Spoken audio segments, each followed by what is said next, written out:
Bueno, muy bien. Vamos a empezar con este resultado bien trivial esperen que corro esto que si no se me... Ahí está. De grupos, cosas que vamos a poder usar siempre, porque de ahora en más vamos a estar trabajando siempre con un grupo. Entonces, si se acuerdan, un grupo es un conjunto con una operación binaria que es asociativa. Hay un elemento llamado elemento neutro, que actuando con cualquier cosa, derecha o izquierda, me devuelve la cualquier cosa, y todo elemento tiene asociado un inverso, que funciona como inverso a derecha y a izquierda, y que es único. Entonces, lo primero que vamos a ver es que vale la cancelación. O sea, si tenemos tres elementos, A, B y C, y A por B es igual a A por C, entonces uno puede cancelar la a derecha o a izquierda, ¿sí? Y de la misma manera, si tengo dos elementos A y B en mi grupo G, y tengo ecuaciones, A por X igual a B, o X por A igual a B, entonces estas soluciones admiten solución y solución única. Entonces, vamos, arranquemos con las demostraciones. Vamos en rojo con las demostraciones. Bueno, el 1. ¿Cómo hago para...? Hago uno, ¿no? Hago uno de los dos porque son simétricos. Si yo tengo que A por B es igual a A por C, ¿cómo hago para deducir que B es igual a C? Puedes multiplicar con el inverso de A. Exactamente.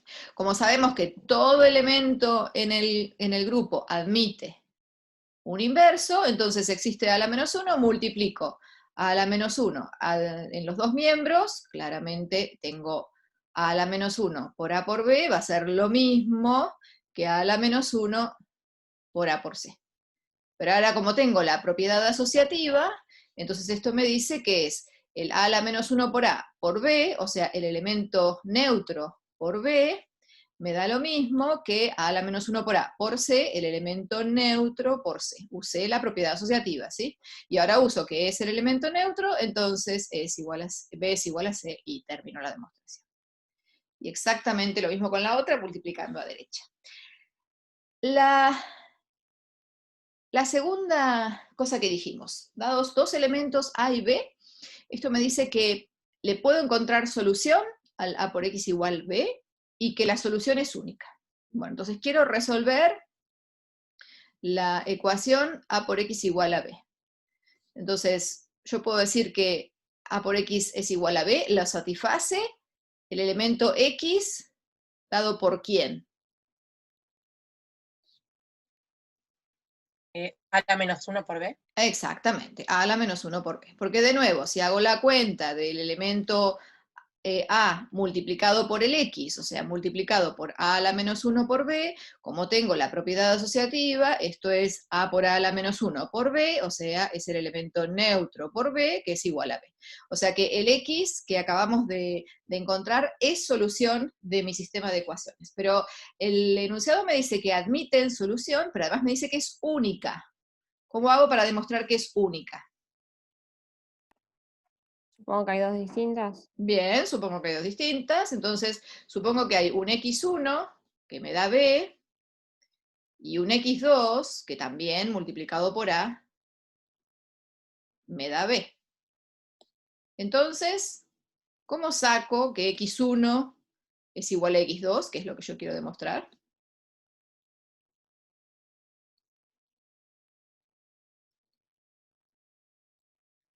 Nuevamente por A la menos 1. Sí, Por la o inversa de A. en lugar de nuevamente, ya lo hicimos, por el 1, ¿sí? Cancelación. Claro. La cancelación, exactamente. Lo que demostramos en el punto 1, ¿sí? O vuelvo a demostrar lo mismo, que multiplicando por A a la menos 1 los dos miembros, aplicando propiedad asociativa y elemento neutro, llego a que x1 es igual a x2, ¿está? Bueno, así que esto lo vamos a usar permanentemente, ¿sí? Vamos a poder cancelar libremente y vamos a poder resolver ecuaciones y vamos a saber que la solución es única.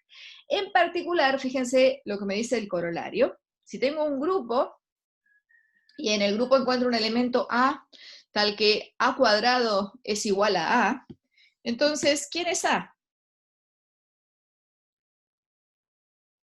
El neutro. El neutro. ¿Sí? Porque decir que A cuadrado es igual a A es lo mismo que decir que A por A es lo mismo que A por E. Pero me dijeron que vale la cancelación, o sea que yo puedo cancelar las dos primeras A, entonces me queda que A es igual a E, ¿sí? Así que cualquier elemento en un grupo que al cuadrado me devuelve el elemento, tiene que ser el neutro, es la única solución para la ecuación A cuadrado igual a A. Muy bien, estas son cosas que vamos a usar permanentemente porque estamos en grupos. Bien, subgrupo. ¿Se acuerdan que esto lo dijimos la clase pasada? ¿Qué es un subgrupo? Si yo tengo un grupo G, entonces un subgrupo va a ser un subconjunto H del conjunto G, que tiene estructura de grupo con la misma operación del grande, ¿sí? O sea, me gusta hacer los dibujitos, yo tengo un grupo G con una operación, con un producto, y entonces ahora miro acá adentro un H, y entonces yo digo que ese H es un subgrupo si con el producto que hereda, con la operación que hereda del grande, sigue teniendo estructura de grupo. O sea, esto me está diciendo que H va a tener una operación que va a verificar la asociatividad, que va a admitir el elemento neutro, y que todo elemento va a admitir inverso. Entonces, fíjense la primera observación que escribí acá en rojo. Supongamos que, no, acá está mal, supongamos que, esperen, acá vamos a escribir la notación, entonces H, un subconjunto, se dice un subgrupo, si tiene estructura de grupo con la operación que hereda de G, y vamos a anotarlo, cuando digo que H es un subgrupo de G, la notación que vamos a usar es con menor, ¿sí? H menor que G. ¿Sí? Así distinguimos el contenido como conjunto y el contenido más respetando la estructura de grupo, o sea, subgrupo. Bueno, entonces la observación esta, acá me comí, entonces supongamos que H es un subgrupo de G. ¿Sí? O sea, mi G viene con el puntito ese, con la operación, entonces la definición me dice que H con esa misma operación tiene estructura de grupo. Eso significa que en H hay un elemento que es el neutro, ¿sí? O sea, ahora por ahí vuelvo a dibujar aquello. Entonces, mi observación dice lo siguiente: si tengo el neutro de G del grupo grande, lo que quiero demostrar es que el neutro de H y el neutro de G coinciden. O sea, déjenme volver a hacer el dibujito este para poder escribir el neutro. ¿Sí? Entonces teníamos acá mi conjunto grande G, y ahí eso es un grupo, y acá adentro tengo el H, y lo que me dicen es que H también tiene estructura de grupo con respecto al producto, ¿sí? O sea que yo sé que acá adentro hay un elemento bien distinguido, que lo voy a llamar E sub H, que funciona como neutro en H. O sea, es un elemento que multiplicado por cualquier cosa de H me devuelve la cualquier cosa de H. Entonces la primera pregunta que uno se hace es si ese neutro coincide con el neutro que teníamos en G. Y esto es lo que me dice esta cosa que escribí acá, ¿sí? Quiero ver que el neutro del subconjunto H coincide con el neutro del grupo G grande que teníamos. Bueno, ¿cómo hago para demostrar eso? A ver, propiedades. Yo sé que E sub H es el neutro de H. O sea, es un elemento en H que multiplicado por cualquier cosa de H me devuelve la cualquier cosa. O sea que en particular el E sub H es E sub H por E sub H, donde el producto que estoy usando es siempre el mismo, ¿sí? Es la operación que me definieron en el conjunto grande. Entonces, esto es mirado en H. El E sub H es un elemento de H que es neutro en H, así que multiplicado por cualquier cosa de H me devuelve la cualquier cosa, así que esta cuenta funciona en H. Pero por otro lado, el E sub H es un elemento de G, entonces si yo al elemento E sub H lo multiplico por el neutro de G, o sea, el E sub G, también me da E sub H, ¿sí? O sea, esta cuenta la hice en H, y esta cuenta la hice en G. Por un lado usé que el E sub H es neutro de H, por otro lado usé que el E sub G es neutro de G, ¿sí? Bueno, ahora, todo esto mirado en H o mirado en G, lo puedo mirar en G, porque en definitiva G es el que contiene toda la información. Entonces, si yo toda esta cuenta la miro en G, ¿qué tengo? dije que vale la cancelación, porque G es un grupo. Entonces yo en G tengo que un elemento E sub H por E sub G coincide con E sub H por E sub H, eso me dice que el E sub G tiene que ser igual al E sub H.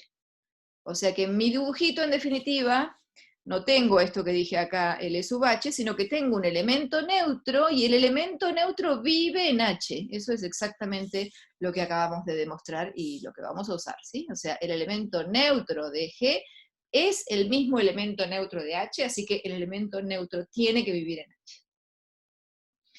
Es similar a qué pasaba con los subespacios, ¿se acuerdan? Cuando hablábamos de subespacios de espacios vectoriales, ¿quién estaba siempre en el subespacio?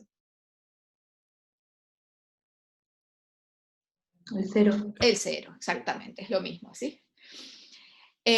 Otra cosita que podemos mirar de acá, esperen que voy a borrar toda esta cuenta que hice. Otra conclusión que podemos sacar de esto es que lo mismo pasa con el inverso. O sea, fíjense, vamos a cambiar de color, vamos a poner negro. Fíjense que yo sé que dado un elemento A en H, yo sé que ese elemento admite un inverso, o sea, yo sé que existe un A1, digamos, en H, tal que esto me da el elemento neutro, que ahora es el elemento neutro, ¿sí? Ya probamos que el neutro para H y el neutro para G son la misma cosa, así que dejo de decir neutro de H o neutro de G, total es el mismo elemento, ¿sí? Y bueno, de un lado y del otro, ¿no? Entonces, yo sé que este A1 existe en H. A derecha y a izquierda funciona como inverso. Pero por otro lado, si A está en H, A está en G también. Entonces, de nuevo, como está en G, entonces admite un inverso en G. O sea, este A1 y este A2 son el inverso del elemento A en H y el inverso del elemento A en G. Pero de nuevo, como las dos cosas me dieron E, puedo usar la cancelación y entonces me dice que A sub 1 es igual a A sub 2. O sea, que el inverso de cualquier elemento en H o en G es el mismo, ¿sí? O sea, cualquier elemento en H admite inverso, y ese inverso es el mismo mirándolo como con la estructura del grupo de H o con la estructura del grupo de G. Bueno, muy bien. Entonces, ejemplos. Tengo G un grupo. Díganme dos subgrupos de mi grupo G.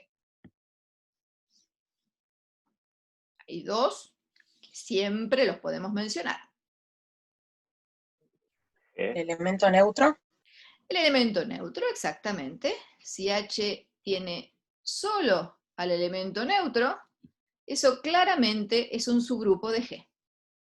¿Por qué? Porque es un subconjunto de G, que el producto es asociativo, porque E por E siempre me va a dar E, que admite elemento neutro, y que todo elemento, el único que tengo es E, admite inverso, que es el mismo. Así que ese es un ejemplo de subgrupo de G, y otro, El propio G. el propio G, exactamente.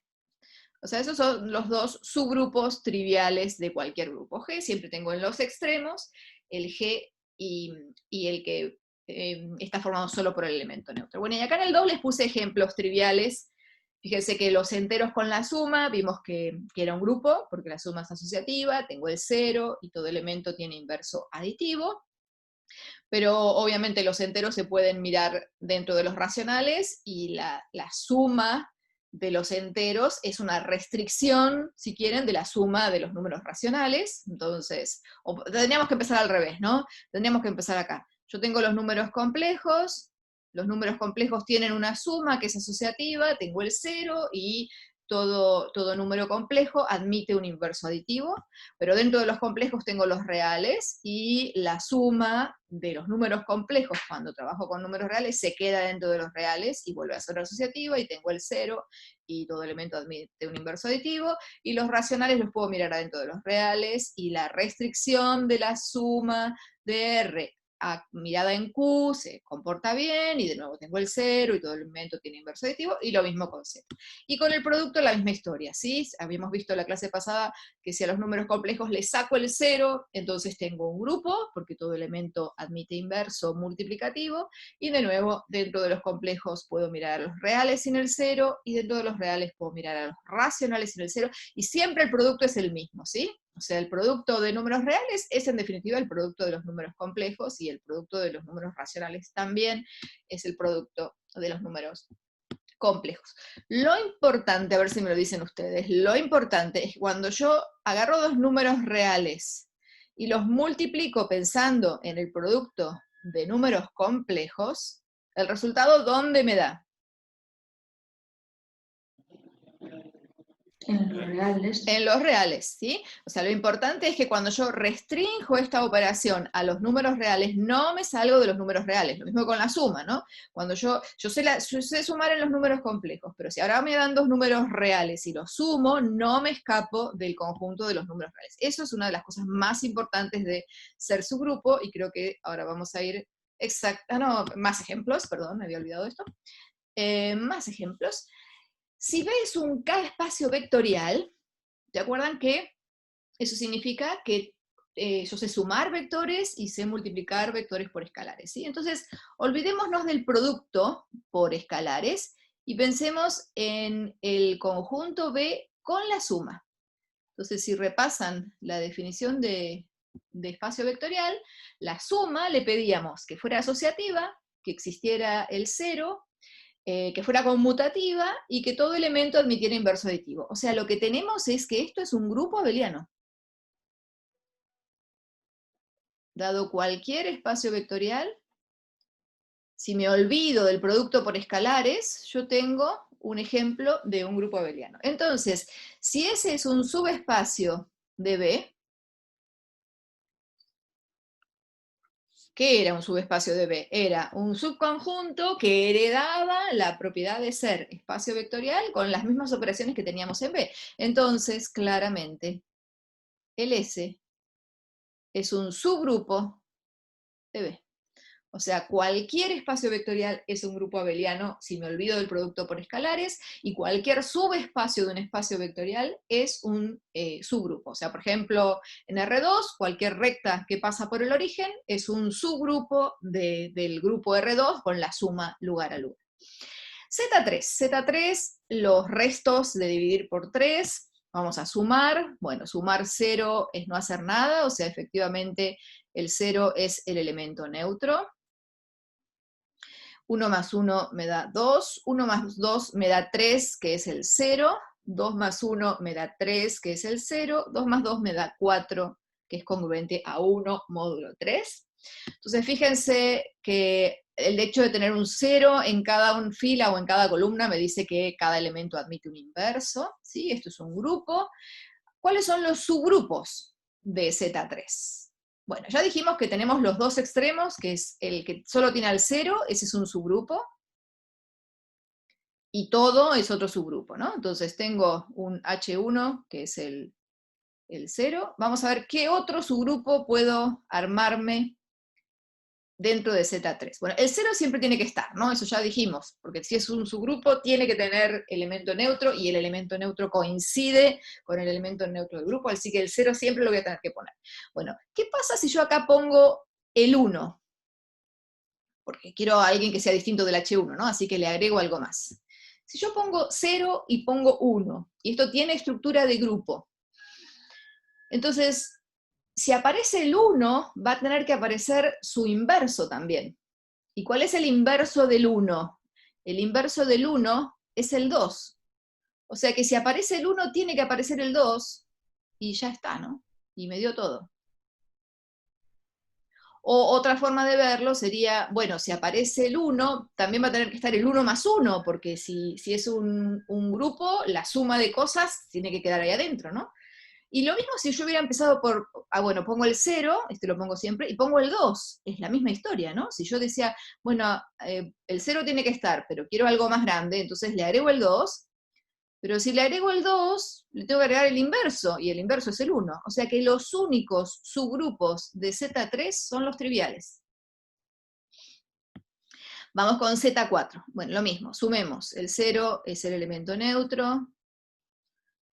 1, 2, 3. Sumo 1, esto me da 2, esto me da 3. 1 más 3 me da 4, que es el 0. 2 más 1, 3. 2 más 2, 4, que es el 0. 2 más 3, 5, que es el 1. 3 más 1, 4, que es el 0. 3 más 2, 5, que es 1. 3 más 3, 6, que es 2, módulo 4. De nuevo, fíjense que en todas las filas o en todas las columnas me aparece un 0, eso significa que todo elemento admite inverso, y obviamente como la primera fila y la primera columna es copiar, el 0 es el elemento neutro. Entonces, de nuevo, quiero ver cuáles son todos los subgrupos de Z4. Bueno, obviamente, empiezo con el trivial, H2, quiero uno un poco más grande, entonces, bueno, el 0 siempre tiene que estar. Bueno, agreguemos algo más. Si agrego el 1, bueno, si agrego el 1, como esto es un grupo, va a tener que estar su inverso. El inverso del 1 es el 3. Es el 3. ¿Ah? Pero también, como es un grupo, Va a tener que estar el 2. el 2, porque el 1, y uno. exactamente, el 1 más el 1 tiene que estar, y ya está, me dio todo. Listo, me dio Sí. Z4. O sea que si yo pongo el 1, esto me dice que todos los elementos van a estar. Bueno, veamos si podemos armar otro distinto. H3. Pongo el 0 y pongo el 2. El inverso de 2, ¿quién es? El inverso de 2 es el mismo 2, porque 2 más 2 es 4, que es 0, ¿sí? Y 2 más 2 es 0. O sea, si yo lo cierro, esto sí me da un subgrupo, ¿sí? ¿Por qué? Porque tiene elemento neutro, porque todo elemento admite inverso, el inverso del 0 es el 0, el inverso del 2 es el 2, y si empiezo a sumar entre ellos, 0 más 2 me da 2, 2 más 2 me da 0, así que quedé en un conjunto que es cerrado con respecto a la suma, ese es un subgrupo. Y se acabaron, porque si yo en lugar de agregarle, a ver, lo pongo acá, si yo digo, bueno, agarro el 0 y agarro el 3, ¿sí? Que es la otra opción que teníamos, ¿no? O sea, agarré el 0, le agregué el 1, le agregué el 2, o la última opción sería agregarle el 3. Bueno, pero si le agrego el 3, le tengo que agregar el inverso del 3, que es el 1, y si le agregué el 1, le tengo que agregar el 1 más 1, y listo, ya me dio todo, ¿sí? O sea que Z4 tiene 3 subgrupos, los dos triviales, y este subgrupo generado por el 2, que tiene solo el 0 y el 2. Bueno, a ver si ahora sí, bien. Ahora sí, vamos a la parte teórica, entonces. ¿Cómo hago para distinguir si H, un subconjunto H de G, es o no es un subgrupo de G? Esto es similar a lo que ustedes vieron en lineal para subespacios de un espacio vectorial. Entonces, H es un subgrupo de G, sí, solo sí que. ¿Cuáles son las 3 condiciones que uno mira? ¿Los escucho? Que sea distinto de vacío. Que sea distinto de vacío. ¿Por qué le pido, ya que estamos, que sea distinto de vacío?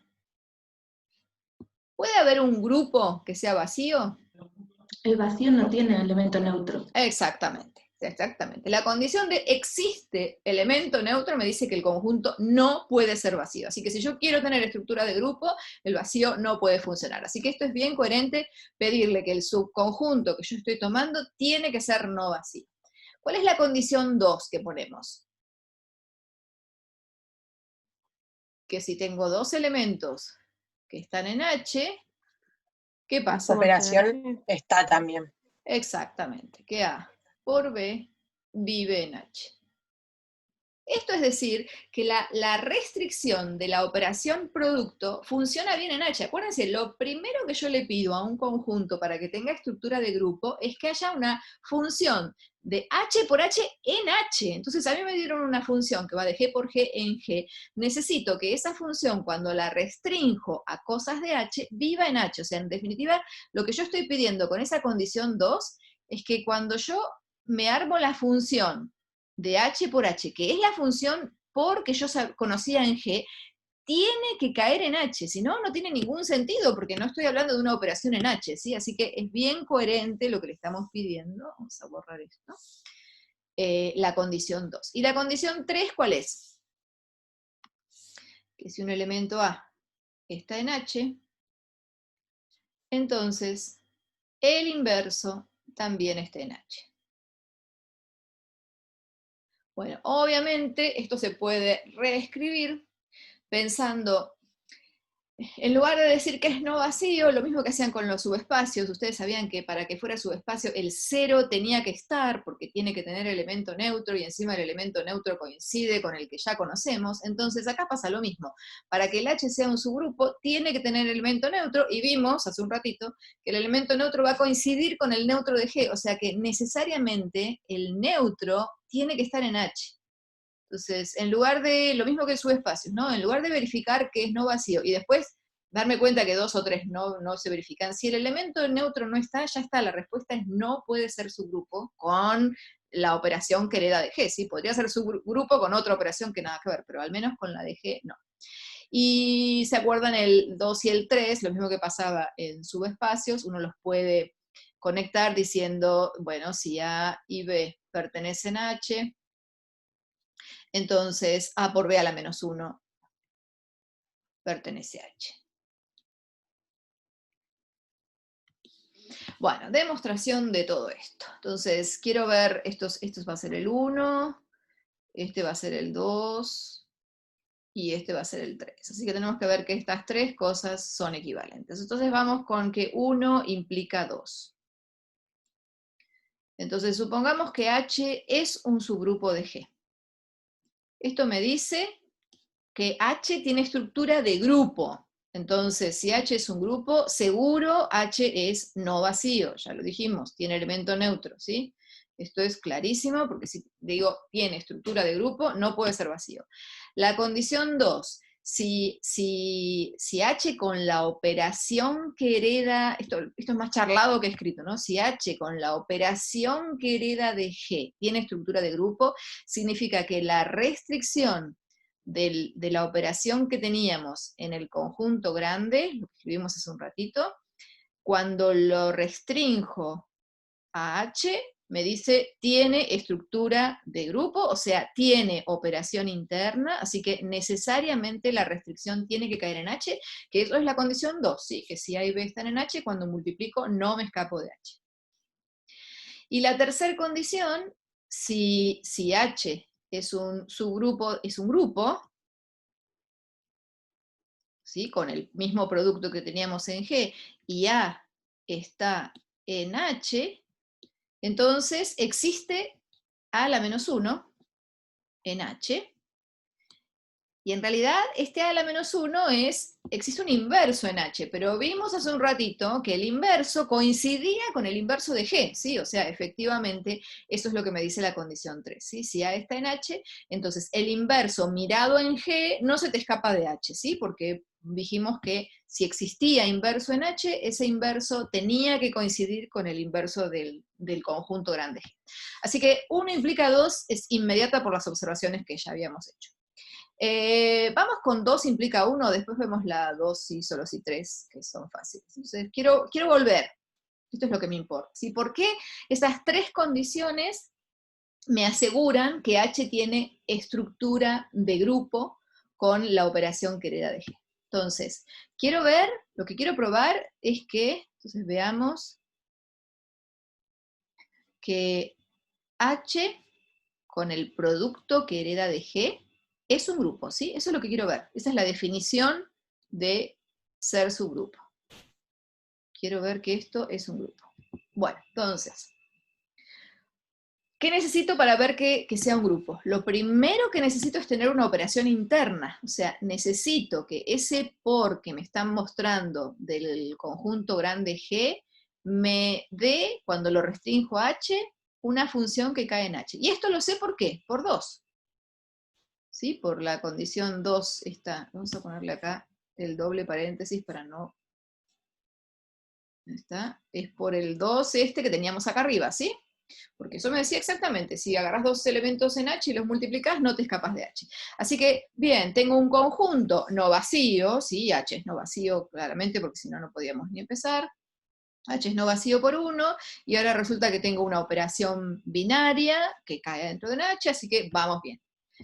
¿qué le tengo que pedir ahora? Que ese producto sea asociativo.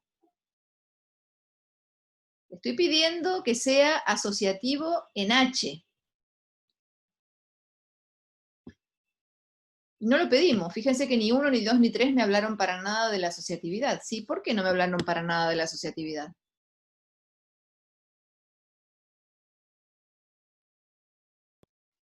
Pero la Está contenido en asociatividad G no y en G vale. claro, se Exactamente, hereda, ¿no? exactamente. Si yo sabía que si yo agarraba 3 elementos en G y los multiplicaba, me daba lo mismo, dependiendo de si asociaba de una manera o de la otra, en particular, las cosas que viven en H también lo van a verificar. ¿Sí? Entonces, es asociativo en H, esto está bien porque lo es en el grande, lo es en G. Así que esa es una propiedad que no me tiene que importar, porque las cosas que valían en el grande siguen valiendo en el chico. El único problema lo tengo con las cosas de existe alguien. Entonces, si existe alguien, tengo que ver que existía en el grande, no me asegura que existe en el chico, y esas son las del neutro y las de el inverso. Entonces, tengo una operación interna que es asociativa. Ahora, la otra condición que me piden es que exista el neutro en H. Bueno, ¿cómo hago de 1, 2 y 3? Acuérdense que estamos volviendo, ¿no? De 1, 2 y 3 para asegurar que el neutro vive en H.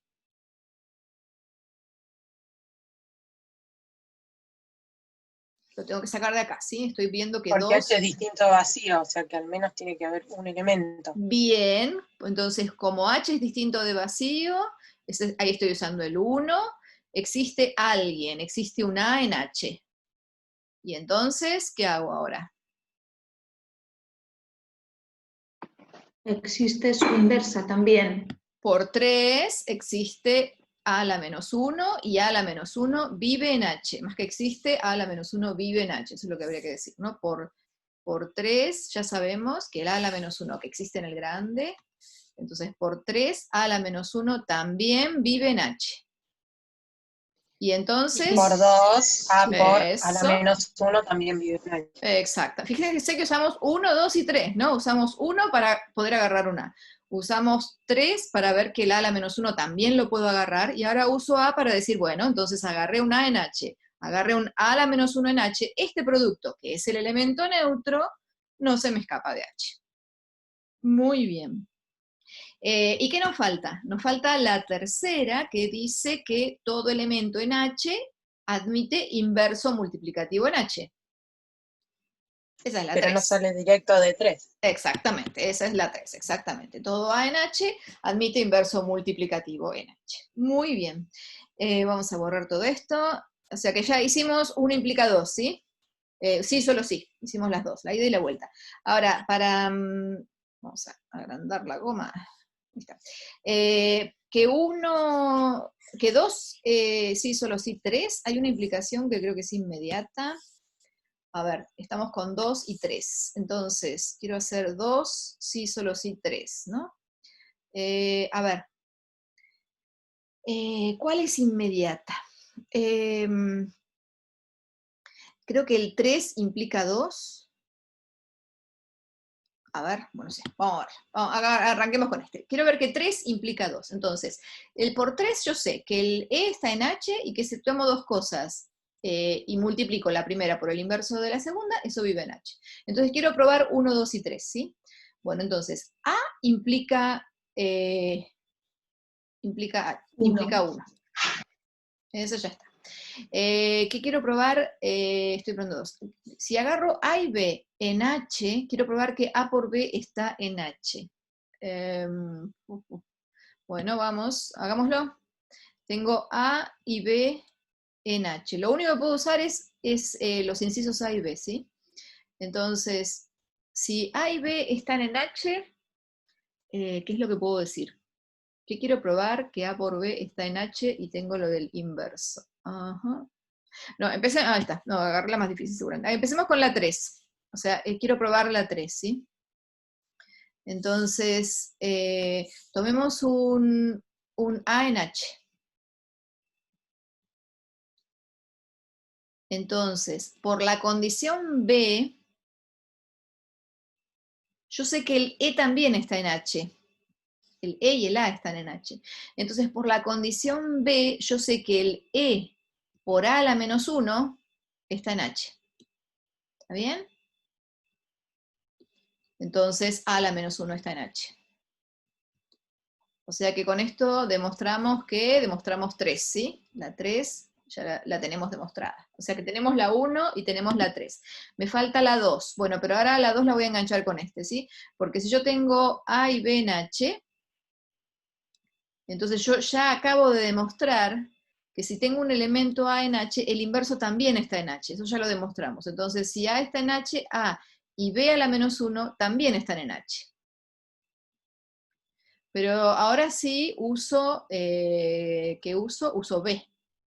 Que B que me dice que si dos elementos están en H, entonces el elemento por el inverso del segundo está en H. Y esto es efectivamente A por B, porque el inverso del inverso es el elemento. Entonces esto está en H, y con eso demostramos 2, que era la que nos faltaba. Muy bien, entonces nos falta ahora la vuelta de esto, y terminamos esta demostración. Entonces quiero ir para allá. Que 2 implica 3. Bien, borro todo esto que escribí acá. 2 implica 3. ¿Qué es lo que sabemos? Nos estamos creyendo 2, o sea, nos estamos creyendo que es no vacío y que verifica 2 y 3, y queremos probar estas dos. Entonces quiero probar A. Entonces, ¿cómo hago para ver que el elemento E pertenece a H? No puedo usar lo del sí solo sí, o sea, que el H es un grupo de G. Sí, eso sería otra demostración, ¿eh? Sí, sí, pero hasta ahora lo que hicimos fue, bueno, este sí solo sí ya lo tenemos, ¿sí? Y lo que hicimos fue la implicación de este implica este, ¿sí? Entonces, la opción para dar toda esta vuelta podría ser ir para acá, pero creo que es más fácil venir para acá, que eso es lo que estamos haciendo, ¿sí? Estamos tratando de hacer esta. Con eso sí vamos a terminar que las tres cosas son equivalentes, ¿sí? Porque esta es una cuentita fácil, o sea, me estoy olvidando por completo de la estructura de grupo y solo trabajo con estas condiciones. Entonces, ¿qué decíamos? Me creo 2, o sea, me creo 1, 2 y 3, quiero probar A y B. Entonces, me creo que es no vacío, me creo que si agarro dos cosas y las multiplico no me escapo, y me creo que los inversos quedan ahí adentro. Entonces quiero probar que E está en H. ¿Cómo hago para probar que E está en H? Si A está en H y A la menos 1 está en H, también después por 2 sé que A por B está en H. O sea, A por A la menos 1 sería. Empecemos, Juliana. ¿Por qué agarro una A? Tomo una en H. ¿Por qué lo agarro? Porque no es vacío, Porque entonces no es es algún vacío, elemento. claro. ¿Ven que estoy usando todo? ¿Sí? Entonces, como H es no vacío, entonces existe un A en H. Bien, y ahora sí sigo exactamente lo que me dijiste. Entonces, por 3, A a la menos 1 está en H, y por 2, el producto de cosas que están en H no se me escapa de H, entonces el E está en H. Perfectísimo. ¿Y qué me falta? Entonces con esto demostramos A, ¿sí? Con esto ya tenemos la demostración del A. Y ahora, ¿cómo hago para demostrar la B? Si yo tengo dos elementos A y B en H, me creo 1, 2 y 3 y quiero demostrar B, ¿sí? Entonces, por 3... Por 3, B a la menos 1 está en H, y por 2 el producto está en H. Exactamente, esta era la fácil. Entonces, el A por B a la menos 1 está en H. ¿Sí? O sea, acá usamos 3, y acá usamos 2, y con esto sacamos la condición B, ¿sí? Y realmente no me, lo quise hacer despacito para que vean que realmente no me sobra nada, así todo lo que puse realmente lo tengo que poner. Entonces, H es un subgrupo de G, sí, solo si se verifican estas tres cosas, o estas dos cosas, las que quieran usar. Bien, ¿qué sigue? Bueno, esta es una proposición muy fácil, que la vieron también para subespacios, lo de siempre. Uno lo que quiere es una fábrica de armar más y más grupos, ¿no? Entonces ya vimos un primer paso, que es si tengo un grupo grande, dentro de él puedo armarme subgrupos, siempre y cuando verifiquen las tres condiciones que vimos recién. Y acá hay otra proposición que me permite armar más grupos a partir de grupos. Si tengo una familia cualquiera, finita o infinita, no me importa, este índice I puede ser cualquier cosa, de subgrupos de un grupo G, o sea, esto vive adentro de G, ¿sí? Yo tengo un G grande y ahí adentro viven todos estos HI. O sea, hay una estructura que me está gobernando todo, ¿sí? El G tiene un producto, y todos los HI que yo estoy mirando trabajan con ese mismo producto, ¿sí? Son subgrupos de un grupo G. Entonces lo que me dice esta proposición es que la intersección de todos ellos vuelve a ser un subgrupo de G. Y la demostración es re fácil, ¿sí? Porque el elemento neutro E vive en todos los HI, porque son todos subgrupos. Entonces el elemento neutro vive en la intersección de todos los HI. Así que ahí tenemos la primera condición. Estoy usando la tercera caracterización de ser subgrupo, ¿sí? Que la primera era que el elemento neutro tiene que estar. ¿Cuál era la segunda? La segunda decía, si agarrás dos elementos en la intersección, entonces el A por B a la menos 1, lo que quiero llegar al final de esto es que el A por B a la menos 1 también vive en la intersección, ¿sí? Esa era la segunda condición de ser subgrupo. Con estas dos terminamos la demostración de que es un subgrupo. Pero bueno, la pregunta es cómo hago para ir desde este punto hasta este punto, ¿no? Si A y B están en la intersección de los HI, ¿qué puedo decir? A y B están todos los HI. Exactamente. Estar en la intersección es que estos están en HI para todo I. Pero estos son subgrupos, y ser subgrupo significa que entonces multiplicar A por B a la menos 1 tiene que vivir en HI para todo I. Y entonces ya está. Llegamos a lo que queríamos, ¿sí? Bien fácil esta proposición. Bien, entonces vamos a algo un poquito más interesante, que es subgrupo generado. Esto es similar a lo que hacían en espacios vectoriales, que buscaban bases. Bueno, acá la cosa no funciona tan bien, no vamos a encontrar bases, pero sí podemos hablar de generadores. Lo mismo que hicieron en álgebra lineal, voy a hablar de generadores. Entonces, dado un grupo G, tomo un subconjunto de G y hablo del subgrupo generado por X y lo noto así, ¿qué es? Acá los dejo a ustedes hablar. Se llama subgrupo generado por X, ¿a quién? La intersección de todos los subgrupos de G que contengan a X.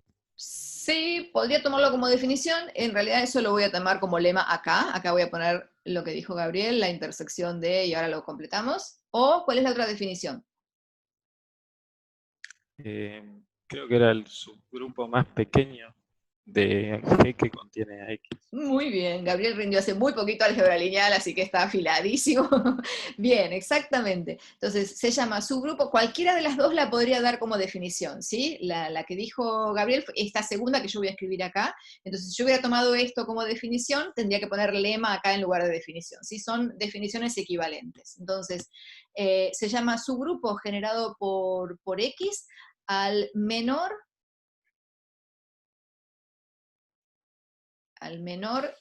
subgrupo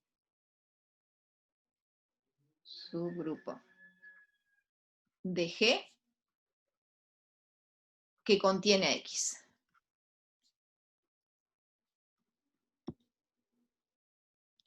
Donde, ¿qué significa menor? Menor con respecto a la inclusión, ¿sí? O sea, esto me dice, bueno, este es un subgrupo de G y que como conjunto contiene a X. ¿Sí? Es un subgrupo de G que contiene X, pero además es el menor de todos. O sea, si hay otro H que también es un subgrupo de G y que también contiene a X como subconjunto, entonces lo que me está diciendo esta definición es que este es el más chico de todos, más chico con respecto a la inclusión, está contenido en H. ¿Está bien? Esa es la definición que damos de subgrupo generado por X. ¿Por qué prefiero esta y no esta? Porque esta, ahora la escribo, esta es lo que vamos a demostrar como lema, dice que el X es la intersección de todos los H, donde H es un subgrupo de G y H contiene a X. ¿Por qué me gusta más esta? Porque en realidad nosotros ya podríamos hablar de esto, porque acabamos de demostrar que la intersección de subgrupos es un subgrupo, ¿sí? Pero si no hubiéramos demostrado esto, esto no me está diciendo, sin sin esa cosita que demostramos hace un ratito, que esto es un subgrupo, ¿sí? Depende en qué orden uno de las cosas. En cambio acá yo digo, es el menor subgrupo de G que contiene X, y la idea es bien natural, ¿sí? Yo agarro un conjunto X y no me da subgrupo, entonces le empiezo a agregar cosas para que sí me dé subgrupo, hasta la menor cantidad de cosas posibles. Bueno, eso es exactamente el subgrupo generado por X, ¿sí? Bueno, este lema, que ahora lo demostramos, van a ver que es bien fácil. Porque, a ver, yo quiero ver que el subgrupo generado por X, que lo describí como el menor subgrupo de G que contiene X, quiero ver cómo hago para calcularlo. Bueno, una forma de calcularlo es esta, es decir que, bueno, agarro todos los subgrupos de G que contienen a X, lo cual sería bastante difícil si tuviera que calcularlos todos, pero no importa, a nivel teórico esto me va a servir. Agarro todos los subgrupos de G que contienen X y tomo la intersección. Bueno, entonces lo que quiero ver es que efectivamente esto es el subgrupo generado por X. Este igual que tengo acá, es ver que esto es un subgrupo de G que contiene a X y que es el menor de todos, ¿sí? O sea, tengo que verificar esto que escribí acá. Entonces, primero que nada empiezo con esto. Entonces yo digo, bueno, esto que escribí acá, la intersección de todos los H, ¿es o no es un subgrupo de G? Sí, lo demostramos hace un ratito, ¿sí? ¿Se acuerdan? La intersección de subgrupos siempre me da un subgrupo, lo tengo por acá todavía, creo. Acá está, exactamente, fue la proporción anterior.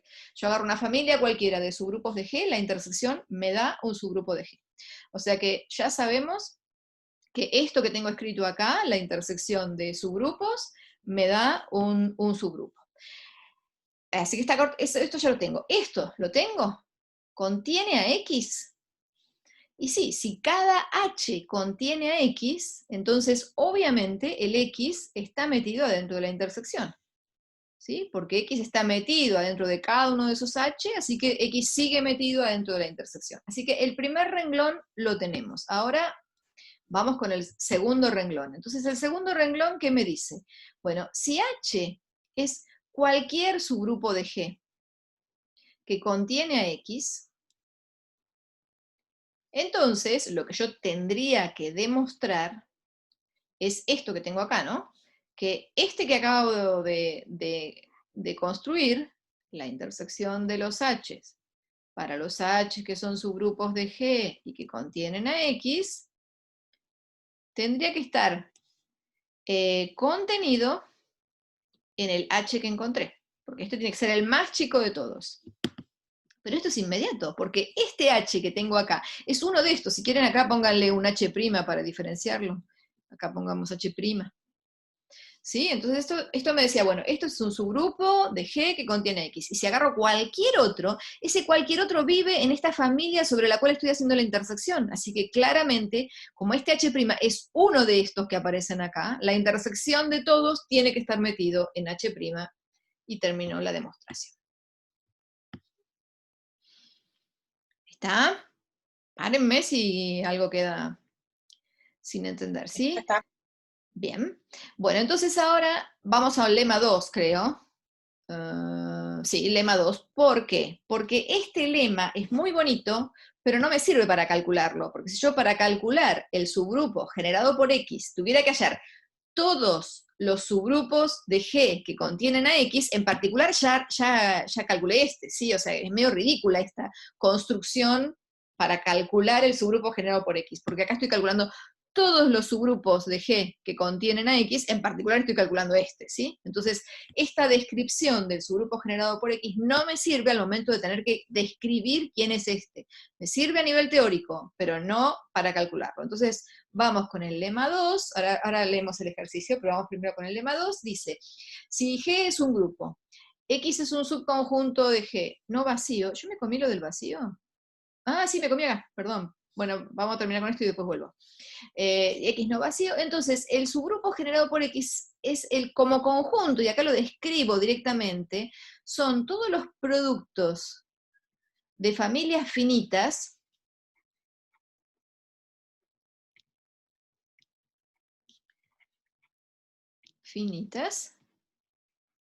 de elementos en X, y sus inversos. Entonces, esto sí, y esto es medio lo que hicimos en el ejemplo hace un ratito, esto me dice ¿cómo hago para calcular como conjunto al subespacio generado por X? O sea, esto va a ser un A1 epsilon 1 por A2 epsilon 2 por A sub n epsilon n. El n es finito, o sea, tiene que terminar en algún lugar, donde los A sub i viven en X, y el epsilon ese que estoy poniendo es 1 o menos 1. O sea, estoy hablando del elemento o su inverso. Y de esta pinta son todos los elementos de mi subgrupo generado por X. Así son. Esto lo vamos a demostrar ahora. Esperen, vayamos a lo que me comí hace un ratito. Observación. Estoy acá. Con la definición nada más. El subespacio generado por X es el menor, el subgrupo generado por X es el menor subgrupo que contiene a X. ¿Quién es el subgrupo generado por el vacío? Es El que tiene el elemento neutro. Exactamente.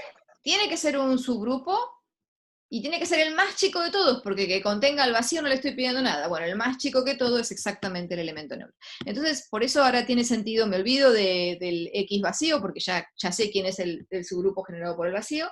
Entonces, el lema 2 me dice, bueno, a ver, si no es vacío, ¿cómo hago para describir explícitamente quién es el subgrupo generado por X? Y me dicen que es esto, agarra todos los productos posibles finitos de cosas que estén en X y sus inversos, y así armamos el subgrupo generado por X.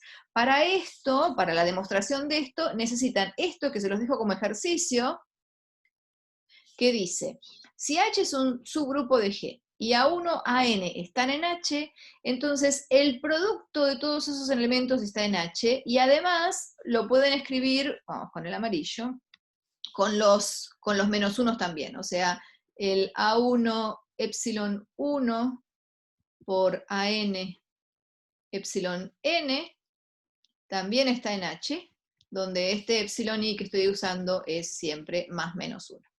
O sea, si tengo un conjunto finito de elementos en H, el producto de esos elementos o de sus inversos sigue estando en H. Se los dejo como ejercicio, pero ¿cómo demuestran esto? Porque lo sabemos para dos, ¿sí? O sea, nosotros sabemos que si H es un subgrupo y agarro dos elementos en H, el producto está en H, el producto del elemento por el inverso está en H, o sea, todo esto lo hago para dos. Asociando. Podemos asociar porque es un grupo. Sí. No podemos ir asociando de a dos, claro, le vas agregando uno. Exactamente, por inducción, le vas agregando uno, ¿sí? Exactamente, o sea, tienen que escribir este ejercicio usando inducción. Lo sé para dos, porque hacerlo para dos es exactamente la definición de su grupo. Entonces, ¿cómo hago para hacerlo para n? Lo escribo asociando como n-1, ahí uso hipótesis inductiva, por el enésimo, ¿sí? Así que, bueno, es un ejercicio muy fácil, pero está bueno para que repasen cómo escribir una demostración por inducción. Bueno, entonces ahora el lema 2 lo demostramos re fácil. ¿Qué quiero ver? Que esto que escribí acá en rojo, o sea, el producto de familias finitas de elementos en X y sus inversos, quiero probar que es un subgrupo de G y que es el menor subgrupo de G que contiene a X. Entonces, primero que nada, llamemos esto, qué sé yo, T. Entonces, lo primero que quiero ver es que T es un subgrupo de G, ¿sí? Porque es la primera cosa que me piden, que T es un subgrupo de G. ¿Cómo hago para ver que T es un subgrupo de G? Bueno, primero que nada tengo que ver que el elemento neutro vive en T. Bueno, pero ¿qué me dijeron? ¿Quién es T? T son productos finitos de cosas que están en X y sus inversos, ¿sí? Así que, en particular, si yo agarro, y X es no vacío, ¿no? Así que si es no vacío, puedo agarrar a alguien, o sea, hay alguien en X, seguro. Entonces, me dijeron que agarre productos finitos de elementos y sus inversos, entonces yo puedo agarrar A y A a la menos 1. Eso es un elemento que está acá, ¿sí? Yo agarré el A1 igual a A y el epsilon 1 igual a 1, y agarré el A2 igual a A y el epsilon 2 igual a menos 1. ¿Sí? Es un producto finito de elementos en X y sus inversos. Y esto es C, o sea que vive en T. O sea que el elemento E se escribe como producto finito de elementos en X y sus inversos, así que es un elemento en este conjunto, así que el E está en T. La segunda cosa que me piden es que si yo tengo un X en T y tengo un i en t, entonces x por i a la menos 1 tiene que estar en t. ¿Lo ven o lo escribo? Lo digo, a ver si lo ven. X es un producto finito de cosas en X o sus inversos. Y es un producto finito de cosas en X o sus inversos. Entonces, cuando yo escribo X por y a la menos 1, me va a quedar un producto finito de cosas que están en X o sus inversos. Ya está. ¿Sí? Así que, listo, T es un subgrupo de G. Así que esta la tengo. ¿Qué otra cosa me piden? Me piden que el X esté adentro de T. Como conjunto. Pero esto es inmediato, porque T, ¿qué es? T son productos finitos de cosas en X o sus inversos. Entonces, cuando yo agarro productos de una sola cosa en X, ese es el X, ¿sí?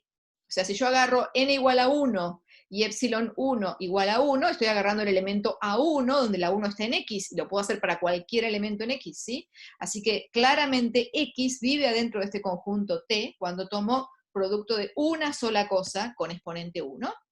Así que tengo un subgrupo de G que contiene a X. Me falta ver que es el menor de todos. Entonces, si H es un subgrupo de G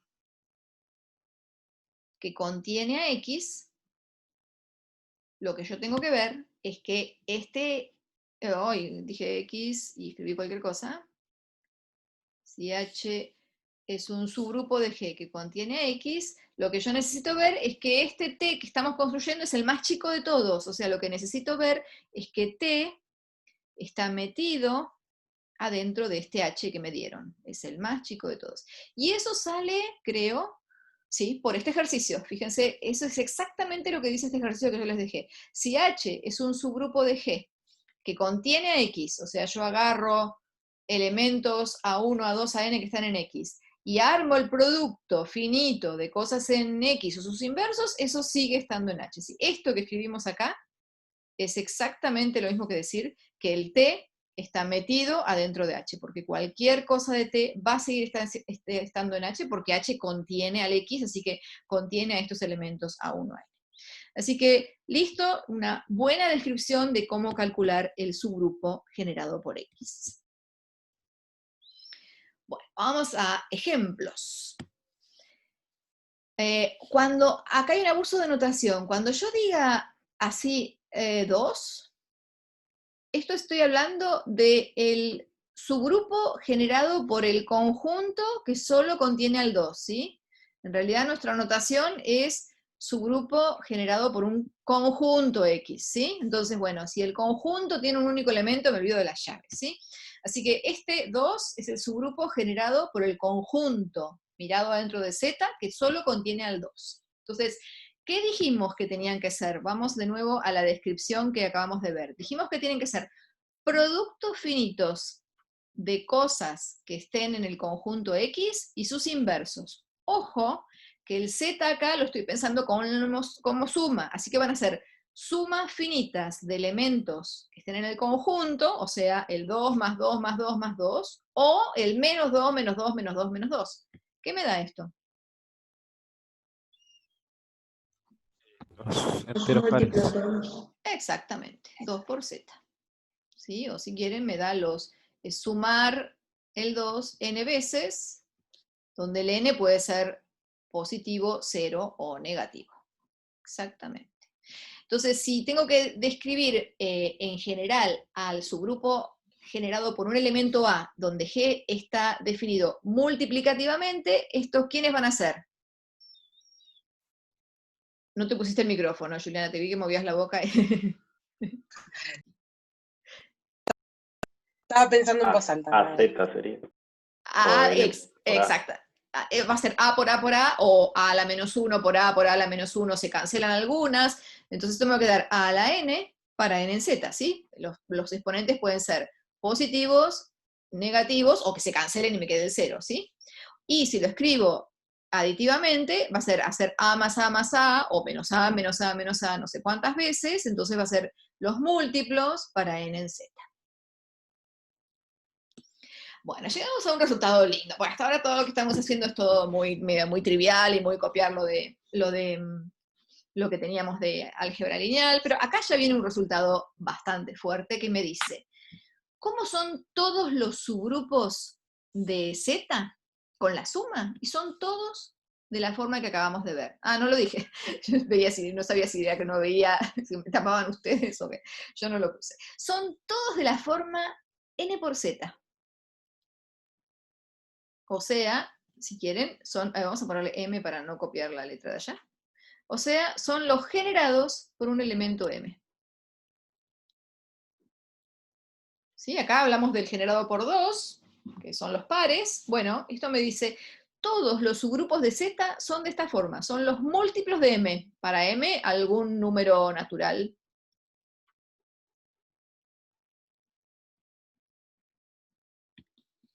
O el 0, ¿sí? Porque el grupo trivial tiene solo al 0, ese sería 0 por z, ¿sí? Vamos a demostrarlo, esto es un ejercicio de elementos de álgebra, y es muy fuerte, ¿sí? Estoy describiendo cómo son todos los subgrupos de z, es un resultado muy lindo este, y solo usamos elementos de álgebra. Entonces, vamos con la demostración. Bueno, entonces tengo H un subgrupo de z. Y lo que quiero probar es que H es m por z. Bueno, entonces, si H es 0, que es el subgrupo más chiquitito que podemos armar, que solo contiene al 0, bueno, esto es 0 por z, ¿sí? O sea, son los múltiplos de 0, que solo me da 0, listo. Bueno, entonces supongamos que H no es el trivial. O sea, H contiene y propiamente a este subgrupo chiquitito que acabamos de armar. Bueno, entonces H tiene a alguien, vamos a decirlo así, entonces, a ver si esto estamos de acuerdo. Entonces, H intersección con los naturales es no vacío. ¿Están de acuerdo? Yo sé que H tiene algo más que el 0. O sea, tiene algún elemento entero, algún elemento en Z que no es el 0. ¿Por qué puedo decir que es natural?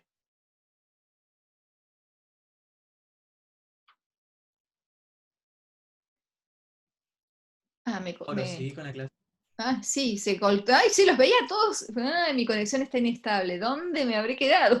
Los veía todos quietos, digo, no me contestan. No, después de la implicación, ahí ya te perdimos. Nosotros Ok. nos escuchamos, pero te perdimos.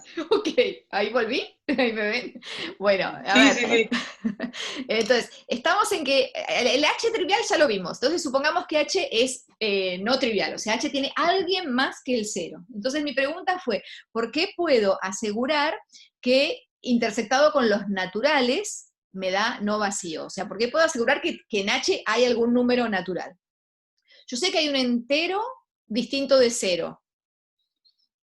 Si ese entero es positivo, ya está. Si no es positivo, ¿qué hago? Está el inverso aditivo. Exactamente. Como H es un subgrupo, si hay un elemento X, el menos X también está. Así que X o menos X va a ser natural, ¿sí? Así que como H es un subgrupo, seguro, si contiene algo más que el 0, intersectado con los naturales, va a ser no vacío. Y entonces, si tengo un subconjunto no vacío de los naturales, ¿qué puedo agarrar? El primer elemento. Primer elemento. Exactamente. Por el principio de buena ordenación, todo subconjunto no vacío de los números naturales tiene primer elemento, y a ese lo llamo M. M es el primer elemento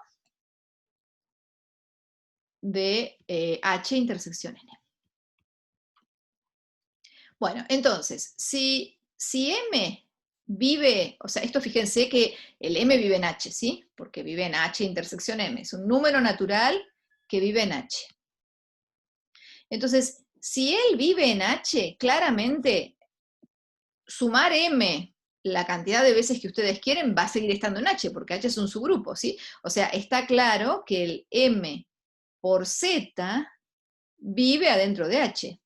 Sumar M o sumar menos M, la cantidad de veces que ustedes quieran, va a vivir en H, porque H es un subgrupo, así que es cerrado con respecto a la suma. Así que el M y el menos M están en H, así que sumar M un número finito de veces o menos M no se me escapa de H. Así que esto lo tenemos, ¿sí? Bueno, pero yo quiero ver que estas dos cosas son iguales. Bueno, entonces agarremos un X en H. yo quiero ver que ese X es un múltiplo de M, ¿sí? Entonces, ¿qué hago con X? Elementos de álgebra.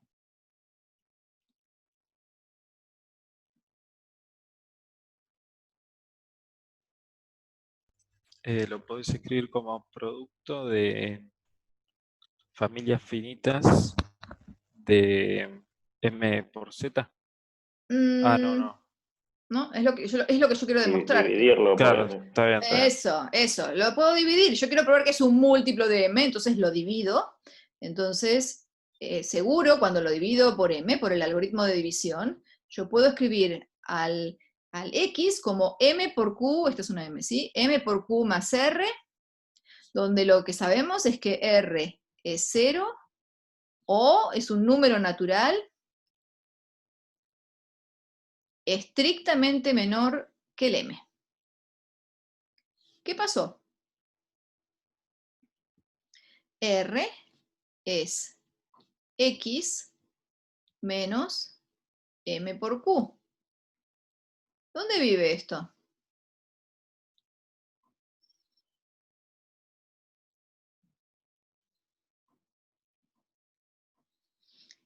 X está en H, y todos los múltiplos de M están en H, y H es un grupo, o sea que X más el inverso de M por Q está en H, o sea que todo esto está en H. H es un subgrupo, así que el X lo agarré en H, el M por Q vive en H, restar esas dos cosas es lo que escribíamos multiplicativamente como que A por B a la menos 1 está en H, ¿no? Entonces esto está en H, pero ¿qué me dijeron de H? Que M era el número natural más chico que vivía en H, entonces R, si es un número natural más chico que M, no puede estar en H, porque M era el primer elemento, ¿sí? Entonces mi R tiene que ser 0, y llegamos a la demostración que queríamos, ¿sí? Efectivamente, lo escribo por acá, porque no me entra ahí. Entonces, ¿qué vimos? Que toda cosa, todo X en H, se escribe como un múltiplo de M, o sea que estas dos cosas son iguales, ¿sí? Acabamos de demostrar por doble inclusión, esto ya lo sabíamos, y ahora encontramos esta también. Agarramos un X cualquiera en H, lo dividimos por M, y resulta que el resto, si no es 0, es un número natural estrictamente menor que M, que vive en H. No puede ser porque M era el primer elemento, estaríamos haciendo una contradicción con la elección de M, o sea que todos los subgrupos de Z son de la forma M por Z. ¿Qué hora es? Un ratito más. A ver, ¿cuántas me faltan? Déjenme ver cuántas me faltaban. Y el teorema de Lagrange no voy a llegar. Bueno, una lástima. Bueno, vamos con esto. Vamos acá. Bueno, generadores. Entonces vimos grupo o subgrupo generado por un conjunto X. ¿Cuándo vamos a decir que X es un conjunto de generadores de un grupo G? Y acá lo escribí o no, esperen que yo no veo todo acá. Sea G un grupo, X un subconjunto, se dice que X genera o que X es un conjunto de generadores, sí, obviamente el G se escribe como el subgrupo generado por X. ¿Sí? Es lo mismo que hablaban cuando hablaban de base en... Acá nos va a estar faltando siempre lo de linealmente independiente, pero que generen es eso, ¿sí? O sea, esto me está diciendo que todo elemento de G lo voy a poder escribir como producto finito de cosas en X o sus inversos. Y lo dijimos la clase pasada, un grupo G es cíclico si existe un elemento A en G, tal que el G es el subgrupo generado por el elemento A. O sea, cuando admite un único generador, ahí decimos que es cíclico. Bueno, vamos con los ejemplos. Z. Z con la suma, ¿sí? Acá no lo escribí. Z con la suma, porque si no, no es un grupo, ¿sí? Así que estoy pensando en Z con la suma. Bueno, entonces, díganme, ¿cómo puedo generar a Z? De tres formas distintas quiero.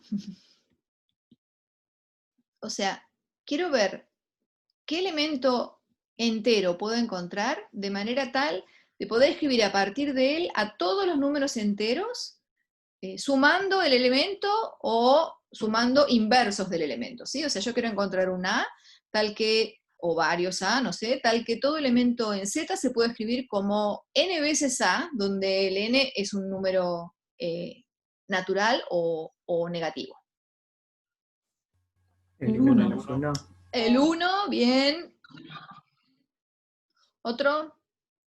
El -1. El -1, bien. Y si yo agarro 2,3, ¿cómo son el 2 y el 3? Coprimos. Son coprimos, ¿sí? Porque si yo hubiera puesto 2 y 4, nada, me van a dar los pares, ¿sí? Pero como 2 y 3 son coprimos, al 1 lo puedo escribir como n veces el 2 más m veces el 3. Entonces seguro a cualquier número entero lo voy a poder escribir como una suma de copias de 2 más una suma de copias de 3, ¿sí? Son sumas finitas de 2 o menos 2 y 3 y menos 3. Así que como conjuntos de generadores ya ven que podemos armar muchos. Vamos con Z3. Z3, ¿se acuerdan? Son los restos de dividir por 3, 0, 1 y 2. Vamos a escribirlo. Esto es 0, 1 y 2. Bueno, entonces, a ver. Generadores. Bueno, el 0 no, porque el 0, me la paso la vida sumando el 0 y no consigo más que el 0, así que el 0 no va a ser un generador. Pero el 1, ¿qué pasó con el 1? Si yo agarro el 1 y empiezo a sumar 1 con 1 me da 2, y 1 con 1 con 1 me da 3, que es 0, así que ya está. Este genera. Y el 2, 2 más 2 me da 4, que es el 1. Y después 2 más 1 me da 3, que es el 0, o sea que el 2 también es un generador de Z3. Z6, que es desde el 0 hasta el 5, ¿no? Bueno, un generador. El 1. El El 1 1. va a funcionar siempre, ¿sí? Porque yo empiezo a sumar, 1 más 1 me da 2, 1 más 1 más 1 me da 3, y así consigo todos. ¿El 2 genera? Vamos a ponerlo acá. No. No. Me daría el 0, el 2, el 4 y nada más. Me daría 3 elementos, ¿sí? Me estarían faltando los otros. Pero si yo le agrego el 3, estos dos sí me generan, ¿sí? Porque el 3 me va a dar el 0, el 3 y nada más. Y ahí ya tengo todos, ¿sí? No, ¿me falta alguno? No, y el 2 más 3 me da 5, sí, está bien. Acá consigo todos. Si pongo el 4 va a pasar lo mismo, que no me va a dar, pero el 5, sí, o sea, fíjense, los coprimos con 6 me van a dar generadores, ¿sí? El 5 también genera todo. En Z2 por Z2, que esto es 0, 0, 0, 1, fíjense que todos los grupos que escribimos hasta ahora son cíclicos, ¿sí? Porque todos admiten un conjunto con un único generador. En cambio, este es el primero no cíclico que estamos viendo. Este tiene 4 elementos, el 0, 0, 0, 1, 1, 0 y 1, 1. Y fíjense, bueno, si agarro el 0, 0 y genero, me da el 0, 0, nada. Si agarro el 0, 1 y genero, me da el 0, 1 más 0, 1 me da el 0, 0, o sea que me da con 2 elementos nada más. Si agarro el 1, 0 y lo sumo, ya me da el 0, 0, me da con 2 elementos. Y si agarro el 1, 1 más el 1, 1, me da el 0, 0, o sea que el subgrupo generado por cualquiera de estos 3 elementos me da un conjunto con 2 elementos, no me están dando todo, o sea que este no es cíclico, es el primero no cíclico que vemos. Y bueno, y como generadores podríamos decir que agarro 2 cualesquiera, salvo el 0, ¿no? Por ejemplo, el 0, 1 y el 1, 1, ya está, con esos dos ya generé todo. Porque con la suma de estos dos consigo el 1, 0, y con cualquiera de ellos sumado con el mismo me da el 0, 0, ¿sí?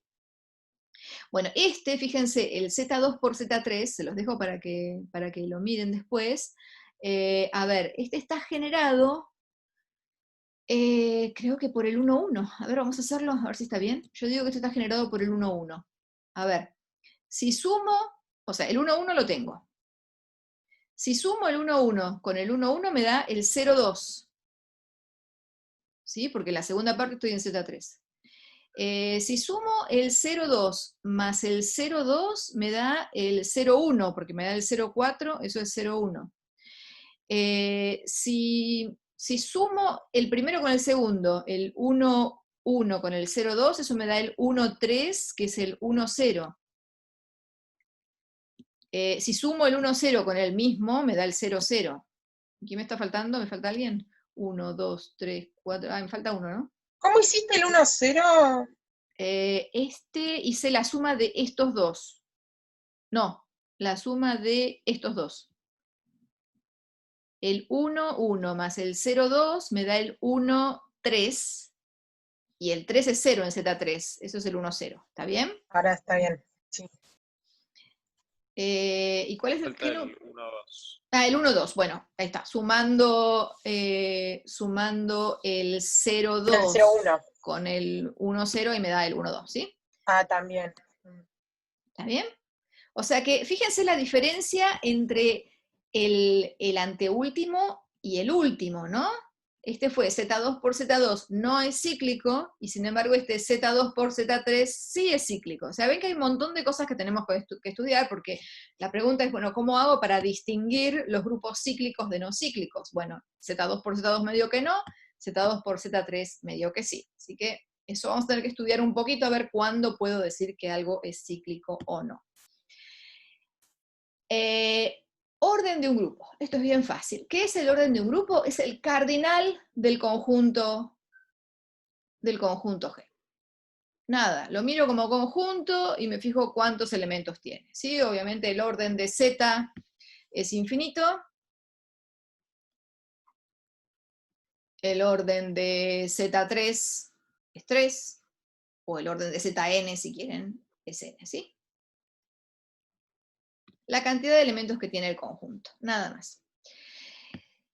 También podemos hablar de orden de un elemento de un grupo G. Entonces, si A es un elemento en G, yo digo que el orden de A es directamente el orden del subgrupo generado por A.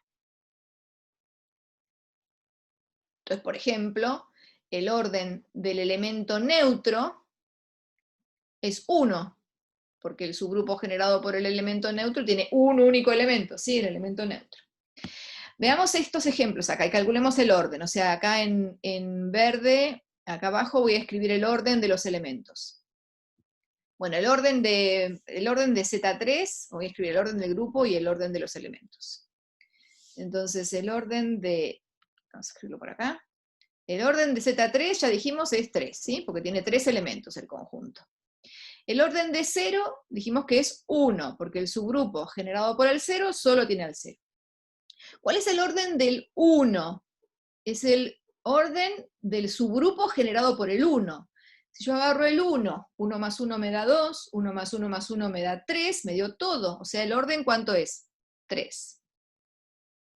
Si agarro el 2 y pienso en el subgrupo generado por el 2, de nuevo me da todo. ¿Se acuerdan? Le hicimos hace un ratito esta cuenta, porque me da el 2, me da el 2 más 2, que es 4, que es 1, y el 2 más 1 me da el 3, me dio todo, así que este también tiene orden 3. Vamos con Z4. Z4 tiene 4 elementos, así que el orden del grupo Z4 es 4. El orden de 0 siempre es 1. El orden de 1 siempre va a ser 4, porque agarro el 1, 1 más 1 me da 2, 1 más 1 más 1 me da 3, y la suma de 4 veces el 1 me dio el 0. ¿Cómo es el orden del subgrupo generado por el 2? ¿Quién vive adentro de este subgrupo? Bueno, obviamente vive el 2, vive el 2 más 2, que ya me dio 0, y el inverso del 2 es el 2, ahí sí que ahí se acabó, este tiene orden 2. Y el 3, si hacen la cuenta, me vuelve a dar 4, ¿sí? Porque el 3 más 3 es 6, que es 2, y el 3 más 2 me da 5, que es 1, así que ahí ya conseguí todos. Z2 por Z3, este tiene 6 elementos, o sea que el orden de este grupo es 6. El orden del 0 a 0 siempre es 1. El orden del 0,1, 0,1, lo sumo una vez, me da 0,2, lo sumo otra vez más, me da 0,3, que ya es 0, y se acabó, no consigo más cosas. Este tiene orden 3. El 0,2, Este me da, el 0, 2 me da 3 también, ¿no? Porque el 2 más 2, o sea, en la primera coordenada siempre voy a tener 0, y en la segunda coordenada el 2 más 2 me da 4, que es el 1, y después, una vez más, ya me da el 0. Este elemento, el 1, 0, hagan la cuenta, y tiene orden 2. Yo acá me comí algo, lo voy a correr, bien, ¿sí? Este elemento es el que dijimos hace un ratito, hicimos toda la cuenta, este tiene el orden 6, y este último también tiene orden 6. O sea, el 1, 1 y el 1, 2 son generadores de este grupo Z2 por Z3, porque si consideran el subgrupo generado por el 1, 1, les da todo Z2 por Z3, y si consideran el subgrupo generado por el 1, 2, también les da todo Z2 por Z3. El orden es 6. Entonces, mirando este ejemplo, fíjense que es natural lo que digo acá. Si yo agarro un grupo G que tiene orden n, yo digo que es cíclico si solo si existe un elemento A tal que G está generado por el conjunto formado solo por ese elementito A. Pero en este caso, ¿cuál es el...? Bueno, existe un A. Sí, solo sí, existe un A. ¿Cuál es el orden del elemento A? N. N. O sea que G es cíclico, ahora me puedo olvidar de esta parte porque no es la que me interesa. G es cíclico sí, solo sí, existe un elemento cuyo orden coincide con el orden del grupo, ¿sí? Bueno, esto es falso en orden infinito. Fíjense, tomen Z por Z, con la suma, lugar a lugar. Este claramente es un grupo de orden infinito. Tomen el elemento 0, 1. Este es un elemento de orden infinito, ¿sí? Porque el subgrupo generado por el 0, 1, ¿qué me da? Si yo empiezo a sumar o restar, esto me da 0 por z, ¿sí? En la primera coordenada siempre me va a dar 0, y en la segunda me da z, o sea, no me da z por z, y sin embargo, el orden de este elemento es infinito, ¿sí? O sea que esto de que existe un elemento cuyo orden coincide con el orden del grupo G, implica que es cíclico, es falso en el infinito, porque el infinito acá, y es el mismo infinito del que estamos hablando, ¿no? Es el Aleph 0, y sin embargo, esto no vale. Bueno, nada, el teorema de Lagrange lo dejo para la próxima, porque la demostración es larga y ya es medio tarde. Solo, creo que esta era la última, sí. Entonces vamos a ver esto nada más, que es bien fácil de, es lo mismo que ustedes vieron en álgebra lineal, para que puedan hacer la práctica nada más esto. Obviamente vamos a estudiar más despacito todo esto. ¿Qué son los morfismos? Uno quiere, dados dos grupos, compararlos, y para compararlos necesito funciones que respeten la estructura de grupo que le di a G1 y G2. Entonces, ¿qué es un morfismo de grupos? Es una función entre el conjunto G1 y el conjunto G2 que se porta bien con la estructura de grupo, o sea, lo mismo que hacían en álgebra lineal, que si yo calculo f de un elemento A por un elemento B con la estructura, acá le puse un 1, con la estructura que me dieron en el grupo G1, esto es lo mismo que aplicarle la F al primer elemento, aplicarle la F al segundo elemento, y operarlo con la operación que me dieron en el segundo grupo. ¿Sí? Bien, lo mismo que hacían con las transformaciones lineales, ¿sí? O sea, es una función entre los conjuntos que se porta bien con la estructura de grupo que le di al primero y al segundo.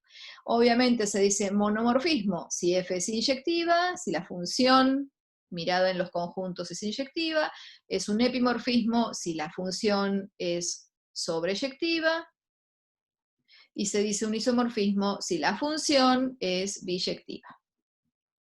¿Y qué es el núcleo? ¿Se acuerdan en álgebra lineal? El núcleo eran todos los elementos del primer conjunto que iban a parar a 0, ahora van a ser todos los elementos en el primer conjunto que van a parar ¿a quién?